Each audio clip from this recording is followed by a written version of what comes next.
শ্রাবণ মাসে সোমবার বলে কথা, তাই রাত্রে নাইট ডিউটি সেরে সকাল সকাল বাড়ি পৌঁছে তাড়াতাড়ি ফ্রেশ হয়ে চলে গেছিলাম আমাদের ছাদ বাগানে।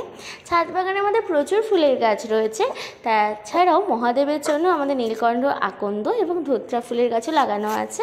তো সেখানে প্রচুর ফুল হয়েছে, তো সেখান থেকে ফুল তুলে সকালের পরিবেশ উপভোগ করে চলে গেছিলাম ঠাকুর ঘরে মহাদেবকে ধূপ দেখিয়ে পঞ্চামৃত, যেটা আমরা দুধ, শর্করা, মধু, ঘি এবং গঙ্গা জল দিয়ে যে জলটা রেডি করেছিলাম সেটা দিয়ে মহাদেবকে স্নান করিয়ে একটু চন্দন মাখিয়ে দিয়েছিলাম।